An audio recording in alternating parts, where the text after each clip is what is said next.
அன்பார்ந்த மக்களுக்கு வணக்கம். நான் உங்கள் Karthik Pillai and welcome to the K TV. சிசிங் ராஜா அப்படின்ற ஒரு A+ கேட்டகரி ரவுடி வந்து இன்றைக்கி என்கவுண்டர் பண்ணப்பட்டிருக்கார் மக்களே. சரி, இப்போ இது வந்து ஆம்ஸ்ட்ராங் கொலைக்கு சம்மந்தப்படுத்தப்பட்ட என்கவுண்டர் அப்படின்னு சொல்லப்படுகின்ற விஷயம் முற்றிலும் தவறான விஷயம். அப்போது எதுக்கு என்கவுண்டர் பண்ணாங்க, ஏன் என்கவுண்டர் பண்ணாங்க, எப்படி என்கவுண்டர் பண்ணாங்க, இது என்ன கேஸ் சம்மந்தப்பட்ட விஷயம், இப்போ இதை பற்றி டீட்டெயில்டாக விரிவாக பார்க்க போகிறோம் இந்த பதிவில்.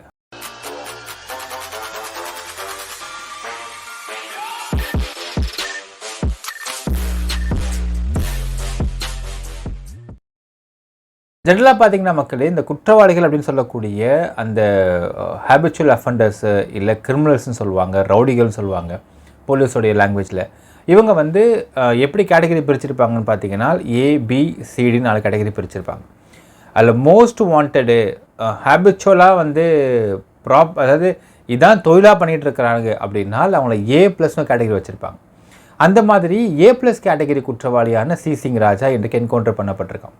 சரி, எப்படி பண்ணப்பட்டான்ற பார்க்கறதுக்கு முன்னாடி என்ன மாதிரியான தகவல் வெளியே பரவிட்டு இருக்குன்னு பார்த்தீங்கன்னா, ஆம்ஸ்ட்ராங் அப்படிங்கிற பகுஜன் சமாஜ் கட்சியோடைய மாநில தலைவர் அவர் வந்து ஜூலை மாதம் வந்து கொலை பண்ணப்பட்டார். ஸோ ஜூலை கொலை பண்ணப்பட்டார், படுகொலை பண்ணப்பட்டார். அது ஒரு டீம் இருந்துச்சு, அந்த டீம் படுகொலை பண்ணிட்டு போய் சரண்டரும் ஆகிறாங்க. அதற்கு பின்னாடி தமிழகத்தில் லா அண்ட் ஆர்டர்னு சொல்லக்கூடிய ஸ்டேட் லா அண்ட் ஆர்டரையும் உங்களுக்கு கமிஷனரையும் மாற்றுறாங்க, சென்னை கமிஷனரையும் மாற்றுறாங்க. So state law and order Davidson IPS அவங்கள போடுறாங்க, சென்னை கமிஷனர் அருண் ஐபிஎஸ் அவங்கள மாற்றுறாங்க. அதற்கு பின்னாடி அருண் ஐபிஎஸ் அவர் சொல்கிறாரு, ரவுடிகளுக்கு புரிகிற லாங்குவேஜ்னு நாங்கள் வந்து சொல்லுவோம்னு சொல்கிறார். என்ன புரிகிற லாங்குவேஜ் அப்படிங்கிறத பார்க்கும் பொழுது கடந்த 3 மாதத்தில் மட்டும் 4 என்கவுண்டர் பண்ணப்பட்டிருக்கு. கிட்டத்தட்ட 6 ரவுடிகள் சுட்டு பிடிக்கப்பட்டிருக்கிறாங்க. இது சரியா தவறா அப்படின்னு நம்மக்கிட்ட ஒரு பர்சனலாக கேட்டிங்கனால் இது முழுக்க 100க்கு 200% சரின்னு தான் சொல்லுவோம் மக்களே. ஏன்னால் இறந்தவர்கள் யாருமே உத்தமர்கள், தேசப்பிதாக்கள், தேசத்துக்காக பாடுபட்ட தியாகிகள்லாம் கிடையாது. Rowdies are always rowdies. அவங்க நோட்டோரியஸ் ஆக்டிவிட்டீஸ் அப்படிங்கிறத நீங்கள் பார்த்தால் தெரியும். இப்படிப்பட்ட ஆட்களில் பாதிக்கப்பட்டிருப்பாங்க பாருங்கள், ஒரு குடும்பமோ இல்லை ஒரு நபருக்கு பாதிக்கப்பட்டிருப்பாங்க. அவர்களுக்குத்தான் அந்த வழி புரியும், இவங்க செத்தது சரின்னு தோணும். இப்போ இதை பற்றி தனி வீடியோ நம்ம பார்க்கலாம் மக்களே.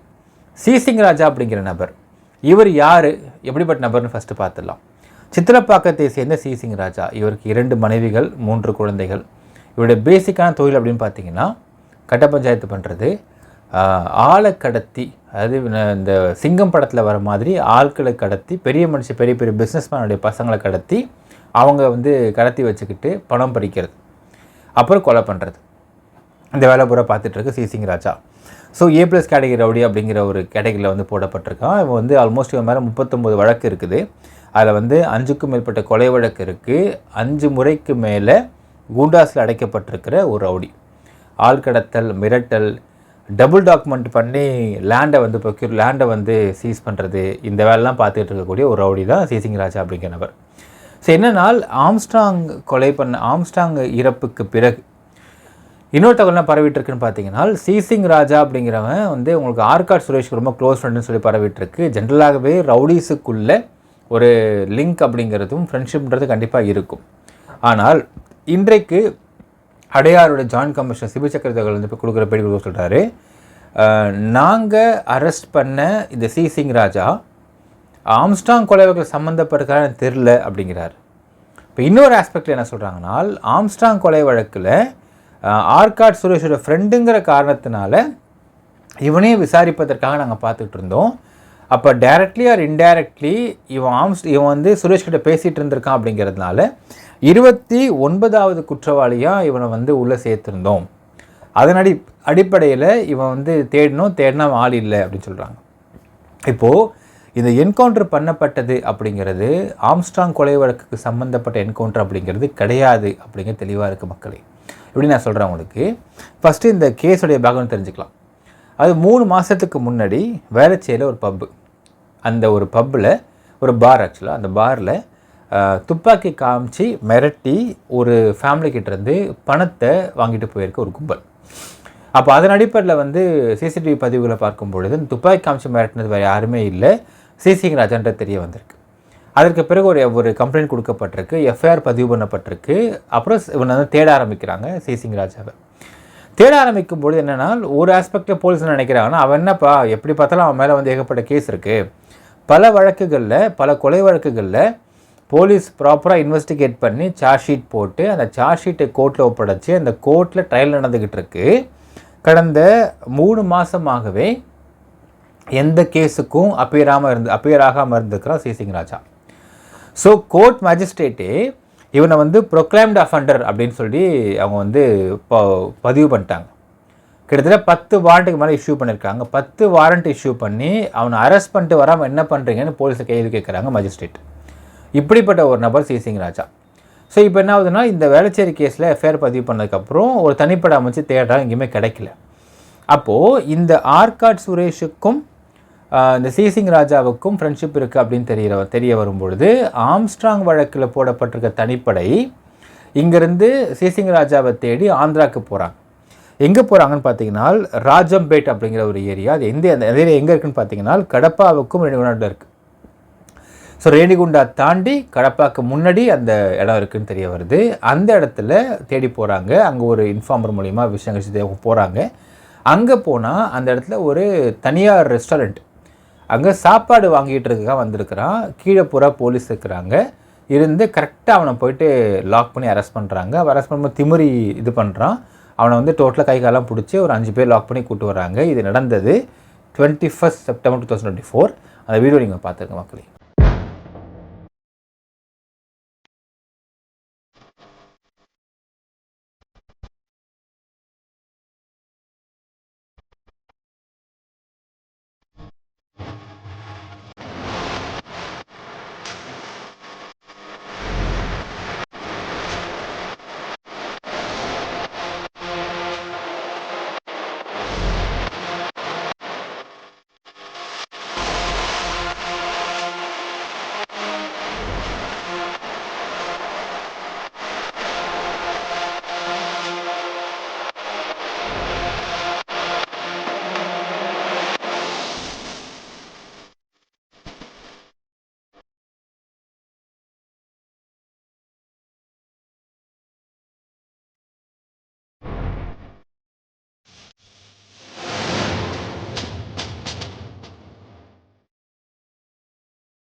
வீடியோ பார்த்துருப்பீங்க மக்களே. 21 செப்டம்பரே ஆல்மோஸ்ட் இரவு சமயத்தில் ஆந்திராவுக்கு போகின ஆம்ஸ்ட்ராங் கொலை வழக்கில் தனிப்படை டீம் வந்து அரெஸ்ட் பண்ணுறாங்க. அரெஸ்ட் பண்ணிவிட்டு அங்கேருந்து கூட்டிக்கிட்டு வந்து வேளச்சேரியில் இந்த கேஸுக்கு சம்மந்தப்பட்ட ஐஓ கிட்ட ஒப்படைச்சிடுறாங்க சி சிங் ராஜாவை. இப்போது ஒரு பக்கம் மேஜிஸ்ட்ரேட் கோர்ட்லேருந்து 10 வாரண்ட் இஷ்யூ பண்ணி போலீஸை வந்து பம்பார்ட் பண்ணிட்டுருக்காங்க மேஜிஸ்ட்ரேட். என்ன பண்ணுறீங்க பிடிக்காமன்னு கேட்குறாங்க. இன்னொரு பக்கம் ஒரு புது வழக்கு, துப்பாக்கி காமிச்சு மிரட்டின ஒரு வழக்கு. ஜென்ரலாக வந்து தமிழ்நாட்டை பொறுத்தளவுக்கு துப்பாக்கி கலாச்சாரன்றது கிடையாது மக்கள். இங்கே எந்த பொதுமக்கள்கிட்டையும் துப்பாக்கி கிடையாது. ரவுடிகள் துப்பாக்கி அப்படிங்கிறத வித்தவுட் லைசன்ஸ், ஆக்சுவலாக ஆம்ஸ்ட்ராங் பார்த்தீங்கன்னா லைசன்ஸ் வாங்கி துப்பாக்கி வாங்கி வச்சுருந்துருக்கார், அது வேறு கதை. ரவுடிகள் கிட்ட வந்து அவங்க எந்த ஒரு லைசன்ஸ் கொடுக்க மாட்டாங்க. ஸோ ரவுடிகள் துப்பாக்கி அப்படிங்கிறத வித்தவுட் லைசன்ஸ் வாங்கி வச்சுருக்கிறாங்க. அதை எங்கேருந்து கொண்டு வராங்க, யார் ஏஜென்ட்லாம் தனியாக பார்க்க வேண்டியது இருக்குது மக்கள். ஸோ அந்த மாதிரி துப்பாக்கி வாங்கி வச்சுருந்துருக்கிறாங்க. துப்பாக்கி காமிச்சு மிரட்டி பணம் பறிக்கிறது அப்படிங்கிறது ஒரு மிகப்பெரிய அஃபென்ஸாக பார்க்கப்படுகின்றது. ஸோ அதனால் அந்த வழக்கில் தேடப்படும் குற்றவாளியாக இருந்துக்கிறான் அந்த சி சிங் ராஜான்றவன். அவனை கூட்டிகிட்டு வந்து 22 செப்டம்பர் அன்றைக்கி காலையில் கொண்டு வந்து வேளச்சேரி ஐஓட கொடுத்துட்டாங்க. ஸோ ஃபுல் டே விசாரணை போயிட்டுருக்கு. மீன்வைல் பார்த்தீங்கன்னா சி சிங் ராஜாவை அரெஸ்ட் பண்ணிட்டாங்க, அடுத்தது அவனை என்கவுண்டர் பண்ண போகிறாங்க அப்படிங்கிற மாதிரி உள்ளுக்குள்ளே அந்த எப்பவுமே வந்து பார்த்திங்கன்னா மக்களே ஒரு ரவுடி அப்படின்றக்கானா அவனுக்கு உள்ளுக்குள்ளே போலீஸ் டீமுக்குள்ளேயே ஒரு சில பழக்கம் கண்டிப்பாக இருக்கும். அப்படி யாரோ ஒரு போலீஸ் நபரின் மூலியமாக அந்த தகவல் சி சிங் ராஜாவுடைய குடும்பத்தாருக்கு தெரிவிக்கப்பட்டிருக்கு, செகண்ட் ஒய்ஃப் கிட்ட. ஸோ செகண்ட் ஒய்ஃப் என்ன பண்ணுறாங்கன்னா 22 செப்டம்பர் அன்னைக்கு நைட்டு அவங்க அழுதுகிட்டே சிஎம்க்கு ஒரு கோரிக்கையை வச்சு வீடியோ வெளியிட்டிருக்காங்க. வீடியோவில் பார்த்துடலாம் மக்கள். காலையில் 9 மணிக்கு டிஃபன் வாங்கிட்டு வரணும் எங்கள் வீட்டுக்காரர் போனார். ஈவினிங் வரைக்கும் வெயிட் பண்ணி எங்கே போனார்னே தெரியல. அப்புறமா தான் தெரியுது தனிப்படை போலீஸ் வந்து எங்கள் வீட்டுக்காரர் அரெஸ்ட் பண்ணிட்டாங்கன்னு சொல்லிட்டு. ஆம்ஸ்ட்ராங் கொலை வழக்கில் அவரு தான் ஏதோ பண்ணிட்டு தான் சொல்லி அவர் அரெஸ்ட் அவருக்கும் இந்த கொலைக்கு எந்த சம்மந்தமும் கிடையாது. எனக்கு அவர் கல்யாணம் ஆகிட்டு 2 வருஷமாக ஆகுது. 2 வருஷமாக அவர் எந்த விதமான ஒரு குற்ற நடவடிக்கையும் ஈடுபட்டது கிடையாது. நானும் என் குழந்தை பிறந்து 1.5 மாதம் ஆகுது. நாங்கள் 3 பேருமே எந்த பிரச்சனையும் வேணான்னு நாங்கள் தனியாக வாழ்ந்துட்டு இருக்கோம். இப்போ போலீஸ் வந்து என் வீட்டுக்காரர் அரெஸ்ட் பண்ணி போலி என்கவுண்டர் பண்ணுறதுன்னு சொல்லி பேச்சு வருது. எனக்கு பார்த்தா பயமாக இருக்குது. நான் என் குழந்தைய வச்சு ரொம்ப கஷ்டப்பட்டுட்டு இருக்கேன். தயவு செஞ்சு தமிழக அரசு தான் இதுக்கு நடவடிக்கை எடுக்கணும். அவருக்கு அந்த கொலைக்கு எந்த சம்மந்தமும் கிடையாது. அந்த கொலை நடக்கிறப்ப கூட எனக்கு அன்றைக்கி தான் சீமந்தமே, அதுக்கான எவிடன்ஸ் எல்லாமே இருக்குது என்கிட்ட. அன்றைக்கி ஏன் கூட தான் இருக்கார். ஆனால் தேவையில்லாமல் அவரு தான் வந்து இந்த கொலைக்கு திட்டமிட்டிருக்காருன்னு சொல்லிட்டு டிவி சேனல்களில் இந்த மாதிரி தகவல்கள் பொய்யான தகவல்கள் வந்துட்டு இருக்கு. அவருக்கு அந்த கொலைக்கு எந்த சம்மந்தமும் கிடையாது. இது உறுதியாக நான் சொல்லுவேன். அதுக்கான எவிடன்ஸ் எல்லாமே இருக்குது. தேவையில்லாமல் காவல்துறை வந்து அவரை வந்து தேடி இன்னைக்கு அரெஸ்ட் பண்ணிட்டு தான் சொல்கிறாங்க. தயவு செஞ்சு அவருக்கு அந்த கொலைக்கு எந்த சம்மந்தமும் இல்லை. தயவு செஞ்சு தமிழக அரசு தான் அவர் உயிர்க்கா எந்த வித ஆபத்து இல்லாமல் அவரை காப்பாற்றணும். தயவு செஞ்சு அவரை நீங்கள் தான் என்கிட்ட ஒப்படைக்கணும். அவருக்கு அந்த கொலைக்கு எந்த சம்மந்தமும் இல்லை. தயவு செஞ்சு அவர் என்கிட்ட ஒப்படைங்க. அவர் எந்த வித குற்ற நடவடிக்கையும் ஈடுபட்டதே கிடையாதுங்க. அவர் பொய்யான தகவலை பரப்பிட்டு தேவையில்லாமல் அவர் மேலே வழக்கு பதிவு பண்ணியிருக்காங்க. அவருக்கு இந்த கொலைக்கு எந்த சம்மந்தமும் கிடையாது. தயவு செஞ்சு அவர் உயிருக்கு தமிழ்நாடு அரசு தான் நீங்கள் பாதுகாப்பு கொடுக்கணும். அவரை தயவு செஞ்சு என்கிட்ட ஒப்படைச்சிருங்க ப்ளீஸ். நான் இந்த குழந்தைய வச்சு ரொம்ப கஷ்டப்படுறேன். மினிலேருந்து தேடிட்டு இருக்கேன். எங்கே போனார்னே தெரியல. ரொம்ப கஷ்டமாக இருக்குது எனக்கு. தயவு செஞ்சு அவர் என்கவுண்டர் பண்ணுறேன்னு சொல்லியிருக்காங்க. அதெல்லாம் என்னால் தயவு செஞ்சு என் குழந்தைக்காக ப்ளீஸ் தமிழக அரசு தான் இது நடவடிக்கை எடுக்கணும். என் தயவு செஞ்சு என் கணவரை என்கிட்ட ஒப்படைச்சிடுங்க. அவர் எந்த வித குற்ற நடவடிக்கையும் ஈடுபடுறதே கிடையாதுங்க. தயவு தமிழக அரசு நீங்கள் தான் இதுக்கு நடவடிக்கை எடுக்கணும். என் கணவரை தயவு செஞ்சு என்கிட்ட ஒப்படைச்சிடுங்க ப்ளீஸ். ஸோ நேற்று 22 செப்டம்பர் அன்னைக்கு காலிலேருந்து ஃபுல்லாக விசாரணை பண்ணப்பட்டு சரி துப்பாக்கி எங்கே வச்சுருக்க, ஏன்னா ப்ராப்பர்ட்டி வந்து சீஸ் பண்ணி ஆகணும். ப்ராப்பர்ட்டியை ரெக்கவர் பண்ணி அதை கோர்ட்டில் காட்டணும். ஏன்னா துப்பாக்கி காமிச்சு மாட்டியிருக்கிறான்றதான் சிசிடிவி பதிவு இருக்கக்கூடிய விஷயம். அப்போ துப்பாக்கி எங்கே கேட்குறாங்க. அப்போ துப்பாக்கியை நான் காட்டுறேன் அப்படின்னு சொல்லிட்டு கூட்டிகிட்டு போயிருக்கிறதாகவும், அப்படி கூப்பிட்டு போகும்பொழுது அக்கறைன்னு சொல்லக்கூடிய ஈசிஆர் பக்கத்தில் அக்கறை அப்படிங்கிற இடம் இருக்குது. அந்த இடத்துக்கு கூட்டிகிட்டு போய் அந்த இடத்துல ஃபஸ்ட் இடத்த தோண்டி பார்க்குறான்னும் துப்பாக்கி இல்லைன்னும், 3rd இடத்துல போகிறப்போ துப்பாக்கி எடுத்து அவன் ஃபஸ்ட்டு சீசிங் ராஜா ஃபஸ்ட்டு ஃபயர் பண்ணதாக சொல்கிறாங்க போலீஸ் தரப்பில். இப்படி ஃபயர் பண்ணும்பொழுது போலீஸோடைய ஜீப்பில் சைடு விண்ட்ஷீல்டில் வந்து ஒரு குண்டு பட்டுறது, அப்புறம் பாடியில் ஒரு குண்டு பட்டுறது. அதுக்கப்புறம் பார்த்திங்கன்னா இவனை வந்து போலீஸ் வந்து வழி இல்லாமல் ரிலேட் பண்ணுறதுக்காக சுட்டுறாங்க அப்படின்னும், சுடும்பொழுது நெஞ்சில் ஒரு குண்டும் அடிவயத்தில் ஒரு குண்டும் பட்டுட்டு அவன் வந்து கீழே நல்லா குழஞ்சி கீழே விழுந்துடுறான் அப்படின்னும், அதுக்கப்புறம் அவனை கூட்டிட்டு ப்ரைவேட் ஹாஸ்பிட்டலுக்கு கூப்பிட்டு போயிருக்காங்க அப்படின்னும், ப்ரைவேட் ஹாஸ்பிட்டலுக்கு கூப்பிட்டு போனப்போ ஹி வாஸ் ப்ராடட் சொல்கிறாங்க அப்படின்னும், அதற்கு பிறகு ராயப்பேட்டை மருத்துவமனைக்கு கூப்பிட்டு போய் அட்மிட் பண்ணுறாங்க மக்கள் பிணவரில் வச்சிடறாங்க. ஸோ அங்கே அடுத்தது இப்போ போஸ்ட்மார்ட்டம் நடந்துக்கிட்டு இருக்கும். போஸ்ட்மார்ட்டம் முடிஞ்சதுக்கு பிறகு சம்மந்தப்பட்ட மேஜிஸ்ட்ரேட் வந்து அங்கே ஸ்பாட்டுக்கு வருவாங்க. போஸ்ட்மார்ட்டம் முடிஞ்சதுக்கப்புறம் என்கொயரி இருக்கும். ஜென்ரலாகவே என்கவுண்டர் பண்ணப்பட்டதற்கு பிறகு மேஜிஸ்ட்ரேட் முன்னிலையில் ஒரு என்கொயரி இருக்கும். அந்த என்கொயரியில் ப்ராப்பரான எஸ்ஓசி எல்லாம் ரெடி பண்ணி ரிப்போர்ட் ரெடி பண்ணி கொடுப்பாங்க. அந்த இடத்துல மஜிஸ்ட்ரேட் கன்வின்ஸ் ஆனாங்களா இல்லையா அப்படிங்கிறது அடுத்த ஒரு ஸ்ட்ரகிளாக இருக்கும் போலீஸுக்கு. ஆனால் மேஜிஸ்ட்ரேட் ஜென்ரலி பார்த்தீங்கன்னா கன்வின்ஸ் ஆகிடுவாங்க. ஏன்னால் இறந்தது ஒரு ஹேபிச்சுவல் அஃபெண்டர் அண்ட் மோரோவர் ஒரு ப்ரொக்ளைம்டு அஃபெண்டர் அப்படின்னு அவங்களே வந்து டிக்ளேர் பண்ணியிருக்காங்க சீசிங் ராஜாவை. இந்த இடத்துல உங்களுக்கு 2 ஆஸ்பெக்டில் பார்க்கணும் மக்களே. இப்போது பல என்ன செய்தி பரவிட்டு இருக்குன்னு பார்த்தீங்கன்னா, சீசிங் ராஜாவை வந்து சுட்டது தப்பு, என்கவுண்டர் பண்ணது தப்பு, நீங்கள் ப்ராப்பராக வந்து அவனை வந்து அரெஸ்ட் பண்ணி அவன் மேலே வந்து சார்ஜ் ஷீட்லாம் ஃபைல் பண்ணி நீங்கள் கோர்ட்டில் கொடுத்துடணும், ஒரு தண்டனை அப்படிங்கிறத கோர்ட் தான் தரணும்னு சொல்லிட்டு சொல்கிறாங்க இல்லைங்களா. இப்போது ஒரு சின்ன எக்ஸாம்பிள் நம்ம சொல்லலாம் மக்களே. இதே மஜிஸ்ட்ரேட் கோர்ட்டில் ப்ராப்பராக சார்ஜ் ஷீட் போடப்பட்டு ட்ரையல் நடத்துறதுக்காக எல்லா வேலையும் பண்ணது தான் போலீஸ். அந்த ட்ரையலுக்கு வர மாட்டேங்கிறான், எந்த ட்ரையலும் வந்து அட்டன் பண்ண மாட்டேங்கிறான். கிட்டத்தட்ட 10 வாரண்ட் இஷ்யூ பண்ணியிருக்காங்க, 10 NBWக்கும் வர மாட்டேங்கிறான். அப்போ அப்படின்னால் அடுத்து என்ன சொல்லுவாங்க போலீஸ்கிட்ட, என்ன பண்ணுறீங்க நீங்கள், நான் வாரண்ட் இஷ்யூ பண்ணியிருக்கேன், இப்போ பிடிங்கன்னு சொல்லுவாங்க மேஜிஸ்ட்ரேட். இப்போ பிடிங்கன்னு எங்கே போய் பிடிக்கிறது? ஸோ அப்படி பிடிச்சி கூட திரும்ப எஸ்கேப் ஆயிடுவான், திரும்ப ட்ரையலுக்கு வரமாட்டான். அப்போ போலீஸ்க்கு இதே வேலை தெரிஞ்சுட்டு உட்காந்துருக்க முடியுமா அப்படிங்கிற கேள்வி இருக்கிறது மக்களே. இப்போ இன்னொரு என்ன கேள்வி கேட்குறாங்கன்னா, என்ன மாதிரியான ஒரு இது வருதுன்னு பார்த்தீங்கன்னா, எல்லா விதமான என்கவுண்டர்ஸுக்கும் police has the same kind of a story. இது உண்மையா பொய்யா அப்படிங்கிற அடுத்த ஒரு கேள்வி இருக்கும். பெரும்பாலான நேரங்களில் இது பொய்யாகத்தான் இருக்கும் மக்களே. இந்த போலீஸ் கொடுக்கின்ற ஸ்டோரி அப்படிங்கிறது பொய்யாகத்தான் இருக்கும். நீங்கள் பார்த்தா தெரியும், பெரும்பாலான நேரங்களில் பார்த்தீங்கன்னா யாராவது ஒரு போலீஸ் வந்து அடிபட்டுருவாங்க. அடி பார்த்தீங்கன்னா கரெக்டாக இங்கேருந்து இங்கே வரைக்கும் தான் அடிபட்டிருக்கும் போலீஸ்க்கு. இந்த இடத்துல மட்டும் கிழிப்பாங்க கரெக்டாக. இங்கே அடிப்படாது, நெஞ்சில் அடிப்படாது, முதுகு அடி எங்கே அடிப்படாது. இந்த இடத்துல மட்டும் போலீஸ் கிழிக்கப்பட்டிருப்பாங்க. அதாவது என்ன சொல்லுவாங்கன்னா, அந்த ஹெட் கான்ஸ்டபிள் போயிட்டு தடுக்க போனார், ஹெட் கான்ஸ்டபிளையோ சப் இன்ஸ்பெக்டரோ வந்து அவன் கத்தி அருவாவை எடுத்து தாக்கினதுக்கப்புறம் இந்த இடத்துல வெட்டுப்பட்டுருச்சு. ஸோ அதனால் வந்து ரிலேட் பண்ணுறதுக்காக நாங்கள் சுட்டோன்னு சொல்லுவாங்க. அப்படி சுடலாமான்னு கேட்டிங்கன்னா கண்டிப்பாக சுடலாம். ஐபிசி 100 அப்படிங்கிற ஒரு செக்ஷனுக்கும் பிஎன்எஸ் 38லையும் பார்த்தீங்கன்னா, ஒரு குற்றவாளியை போலீஸ் வந்து அரெஸ்ட் பண்ணி கூட்டிகிட்டு போகிறாங்க.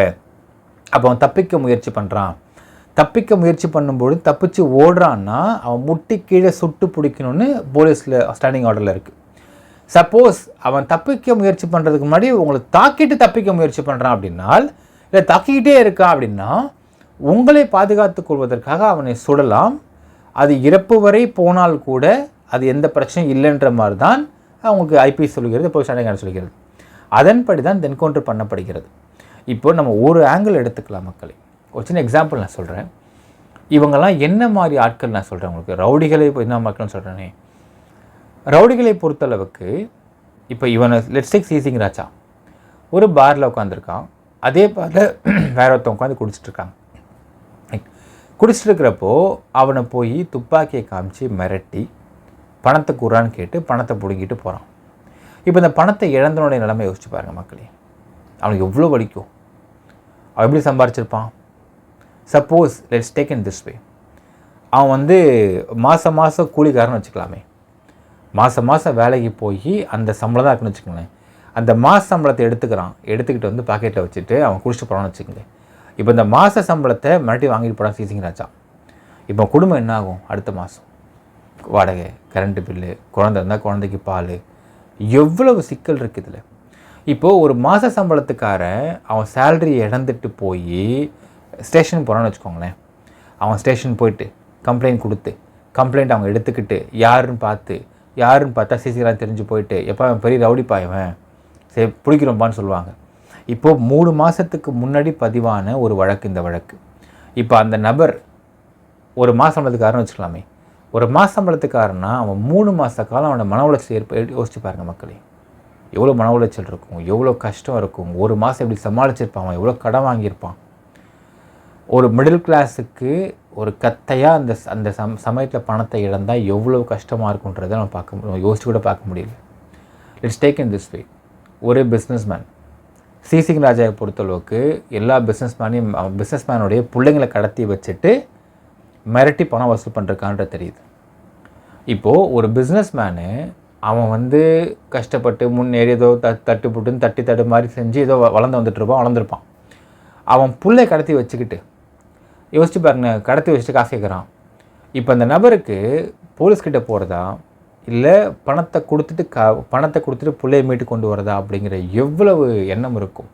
சரிங்க, போலீஸ்கிட்ட போகிறாரு, பணத்தை கொடுக்குறாரு, புள்ளையை மீட்டுறாருன்னு வச்சுக்கோங்களேன். புள்ளை வந்ததுக்கப்புறம் அடுத்த நாள் அந்த பையனோ பொண்ணோ ஸ்கூலுக்கு போய் எவ்வளோ பயப்படும், வெளியே போய் எவ்வளோ பயப்படும், ஒரு படிக்க போய் எவ்வளோ பயப்படும். ஒரு குழந்தைகளோட கல்வி எவ்வளோ முக்கியம் மக்களே. அந்த குழந்தைகள் வந்து ஸ்கூலுக்கு கூட போகிறதுக்கு பயந்து நான் போக மாட்டேன், நான் வீட்டிலே இருக்கேன்னு சொன்னால் அது எவ்வளோ பெரிய வருத்தமாக இருக்கும் பெற்றவங்களுக்கு. யாருக்கு? ஒரு ரவுடி, அவனுக்கு காசு வேணும், அவன் குடிக்கணும், கஞ்சா அடிக்கணும், அவன் வந்து ரவுடித்தனம் பண்ணணும், ரவுடிங்களுக்கு காசு தரணும். இதுக்காக ஒரு படிக்கிற பிள்ளையை கடத்தி கூப்பிட்டு வந்து வச்சுக்கிட்டு ஒருத்தவங்கள்ட்ட காசை கேட்டு மிரட்டி வாங்கிட்டு திரும்ப அந்த பிள்ளையை தூக்கி போட்டு விட்டுட்டான் அப்படின்னா அந்த பிள்ளைக்கு அது சாகிற வரைக்கும் மறக்குமா மக்களே? எவ்வளோ வருத்தமாக இருக்கும் அந்த விஷயம். அடுத்து மிக முக்கியமாக டபுள் டாக்குமெண்ட். ஒருத்தவங்க, அதாவது எல்லாருக்குமே, அது மிடில் கிளாஸாக இருந்தாலும் ஹை கிளாஸாக இருந்தாலும் எல்லாருக்குமே நிலம் அப்படிங்கிறது, அவங்க சொத்து அப்படிங்கிறது ரொம்ப ரொம்ப கஷ்டப்பட்டு சம்பாதிக்கிற பணம் தான். இது என்ன பண்ணுறது தான் மக்களே, நிலத்தை பார்க்குறது தான். ரொம்ப நாள் நிலம் வந்து சும்மாவே இருக்குன்னு வச்சுக்கோங்களேன், உடனே யார் இப்போ நிலத்தை செக் பண்ணுறது, செக் பண்ணிட்டு சர்வே நம்பர் வச்சு டபுள் டாக்குமெண்ட் ரெடி பண்ணுறது, டபுள் டாக்குமெண்ட் ரெடி பண்ணி நிலத்தை ஆக்குபை பண்ணுறது போயிட்டு. இப்போ இந்த நிலத்தை எதிர்த்து நீ சிவில் கேஸ் போட்டு கோர்ட்டுக்கு போனாலும் அந்த கேஸ் முடியறதுக்கு ஒரு 10-15 வருஷம் ஆகும். அதுக்குள்ளே அந்த நிலத்தை அவங்க டோட்டலாக வந்து ஆண்டு அனுபவிச்சுட்டு போயிடுறது. அப்போ அந்த நிலத்துக்காரனுக்கு எவ்வளோ வலிக்கும். அதாவது வெளியே இருந்துட்டு 1000 பேசலாம், நான் வந்து சமூக ஆர்வலர், சமூக செயல்பாட்டாளர், எல்லா வேலையும் செஞ்சுக்கிட்டு இருக்கிறேன்னு சொல்லிட்டு சும்மா வந்து இந்த ஃபிலிம்லாம் காமிச்சிக்கிட்டு என்கவுண்டர் நீங்கள் பண்ணுறது எவ்வளோ பெரிய தப்பு, இது வந்து எக்ஸ்ட்ரா ஜுடிஷியல் இது அதுன்னு பேசலாம். அந்த இழந்த ஒருத்தன் பாதிக்கப்பட்டு நிற்கிறான் பாருங்கள், அவனுக்கு இன்றைக்கி இது எப்படி சந்தோஷமாக இருப்பான், அவ்வளோ சந்தோஷமாக இருப்பான். ரவுடிகள் இஸ் ஆல்வேஸ் ரவுடிகள். அவனுக்கு ஈவு இறக்கம் பச்சாபெல்லாம் பார்க்கக்கூடாது. அவன் செத்தானா கொண்டாட வேண்டிய விஷயம். இப்போ ஏற்பட்ட நபர்கள் தான் தீபாவளி கொண்டாடுவாங்க. கேட்டால் நரகாச்சுரன் செத்துட்டானாமா, கிருஷ்ணர் கொண்டாராமா அப்படின்னு பேசுவாங்க, பட்டாசுலாம் வெடிப்பாங்க. ஆனால் ரவுடியை கொண்டா மட்டும் ரவுடி எப்படி கொள்ளலாம் நீங்கள், அவரை கொண்டு போய் தம்மா நேத்தேனே பொன்மானேன்னு சொல்லி கூட்டிகிட்டு போய் அவர் மேலே எஃப்ஐஆர் பதிவு பண்ணி அவரை சார்ஜ் ஷீட் போட்டு கோர்ட்டுக்கு போய் விடணுமா. இவர் கோர்ட்டுக்கே வரமாட்டாராம், வாரண்ட் இஷ்யூ பண்ணுவாங்களாம், அதுக்கு போலீஸில் உருளுமா. மேஜிஸ்ட்ரேட் கேட்பார், என்னப்பா பண்ணுறீங்க நீங்கள் போலீஸு, வாரண்ட்டு போடுற இன்விடபிள்யூ போட்டிருக்கேன் இப்போ கீத்துனாங்கப்பா அவனு சொல்லி வரான். இது என்ன விளையாட்டா மக்கள் இதெல்லாம். இந்த சீசிங் ராஜா என்கவுண்டர் அப்படிங்கிறதை நாம் முழுவதும் ஆதரிக்கிறோம். It's superb thing. ஒரு ரவுடி கொல்லப்படும் பொழுது 100 குட்டி ரவுடிகள் வாளையும் மற்ற எல்லாத்தையும் சொல்லிட்டு இருப்பானுங்க. பயம் வரும், அரளுவானுங்க. ஒன்றும் இல்லை மக்கள், சின்ன எக்ஸாம்பிள் எடுத்துக்கலாம். சிங்கர் மனோ அவங்களுடைய பசங்க, அவரும் ஊரில் எங்கேயோ வந்து ஷோக்கு போயிட்டார். அன்றைக்கு நைட்டு அந்த பசங்களை அந்த அந்த அந்த குடும்பம் வெளியே நிற்குது, ஊருக்கிழமை வெயிட் பண்ணுறாங்க. அதுக்கப்புறம் அவங்களுடைய சொந்தக்காரங்க வந்துக்கா வெளியே வெயிட் பண்ணுறாங்க. அப்போது 16 வயசு 2 பசங்க அந்த குடும்ப பெண்களை பார்த்து அசிங்கமாக ஒரு வார்த்தை கேட்குறானுங்க, என்ன ரேட்னு கேட்குறானுங்க. இதை பார்த்துட்டு ஒரு பிள்ளை கோவம் வருது, அவனை கூப்பிட்றானுங்க, அவனுக்கு ஓடுறானுங்க, துரத்துறாங்க. போய் உடனடியாக நைட்டு 12-20 மணிக்கு ஒரு 15 பேரை கூட்டு வரானுங்க அடிக்கிறதுக்கு. கூட்டு வந்து அடிக்கிறானுங்க. இந்த இடத்துல அந்த குடும்பத்தில் எல்லாமே யோசித்து பார்க்கணுமே. ஒரு 16 வயசு பசங்க 5 பேரை கூட்டு வந்து அடிக்கிறாங்க. எதுக்கு? என்னுடைய அம்மாவையும் என்னுடைய மனைவியும் நீ அசிங்கமாக ஒரு கேள்வி கேட்டுன்னு அவனை கூப்பிட்டு கேட்டு அடிக்கிறீங்க நீங்கள். அப்போ இது ரவுடிசம் இருக்கா இல்லையா மக்கள்? அந்த ரவுடிஸை கொஞ்சம் நம்ம வச்சுக்கிட்டு அவங்கள இல்லை உள்ளே போடணுமா, என்கவுண்டர் பண்ணணுமா? இப்போ இந்த 16 வயசு பசங்களை என்கவுண்டர் பண்ணுறாங்கன்னு வச்சுக்கோங்க, பண்ண முடியாது, சட்டப்படி பண்ண முடியாது வச்சுக்கோங்க மக்களே. பண்ணுறாங்கன்னு வச்சுக்கோங்களேன், அந்த குடும்பத்து பெண் அந்த சம்மந்தப்பட்ட பாதிக்கப்பட்ட குடும்பம் சந்தோஷமாக மக்களே, எவ்வளோ நிம்மதியாக இருப்பாங்க. இதுதான் கிரவுண்ட் ரியாலிட்டி. ரவுடிகள் கொல்லப்பட வேண்டும். இது எப்போ புரியும்னு பார்த்தீங்கன்னா, ஒரு நாள் இரவு ரவுடிகள் கொல்லப்படக்கூடாது, ரவுடிகள்லாம் வந்து நீங்கள் இதெல்லாம் வந்து எக்ஸ்ட்ரா ஜுடிஷியல் விஷயங்கள்லாம் பண்ணக்கூடாது, அதெல்லாம் வந்து அப்படியே அவங்களாம் வந்து சேஃப்கார்ட் பண்ணி கொண்டு போகணும்னு சொல்லக்கூடிய அத்தனை பைத்தியக்காரர்களும், அந்த பைத்தியக்காரர்கள் அவங்க மனைவியோட இரவு நடந்து போகணும். அந்த மனைவியை வந்து மனைவிட்ட வம்புழுக்கணும் ரவுடிங்க வந்து. அப்போது தனியாக இருந்து கொண்டு போராடணும். இவனுங்க போராடி ஒன்றும் பண்ண முடியாமல் போகணும். மனைவியை அசிங்கப்படுத்தி விட்டு போனாங்கன்னு வச்சுக்கணும் உதாரணத்துக்கு. அப்போ போய் போலீஸை கம்ப்ளைண்ட் கொடுக்குறப்போ, சார் அவனை பிடிச்சி சாவடிக்கணும் சார் அப்படின்னு சொல்லுவீங்களா? சார் அவர்களை பிடித்து விட்டு நீங்கள் பொறுமையாக தடவி அழைத்து வந்து கொண்டு அவளுக்கு பிரியாணி வாங்கி கொடுத்து அவள் மீது எஃப்ஐஆர் போட்டு அவளை ரிமாண்டு கூட கூட்டு போகாமல் அவளை பத்திரமாக வீட்டுக்கு அனுப்பி வைத்து விட்டு சார்ஜ் ஷீட் போட்டு கோர்ட்டுக்கு வர வைத்து அவள் கோர்ட்டுக்கும் வரமாட்டார்கள், அவங்க NBW வாங்கினவங்க அப்பயுமே பிடிக்காமல் இருக்கணும் அப்படின்னு சொல்லுவீங்களா மக்களே? அது என்கவுண்டர் தப்புன்னு சொல்லக்கூடிய பைத்தியக்காரர்களுக்கு நான் சொல்லக்கூடிய விஷயம் என்ன பார்த்தீங்கன்னா, அப்படி ஒரு சம்பவம் நடந்தால்தான், அவன் குடும்பத்தை நடந்தால்தான் அந்த ரவுடிகளுக்கு சப்போர்ட் பண்ணுறானுங்களா, என்கவுண்டருக்கு சப்போர்ட் பண்ணுறாங்களா இல்லையான்றதை இப்போ பார்க்க முடியும் மக்களே. என்ன நினைக்கிறீங்கன்றதை கமெண்ட்டில் மென்ஷன் பண்ணுங்கள். நன்றி, வணக்கம்.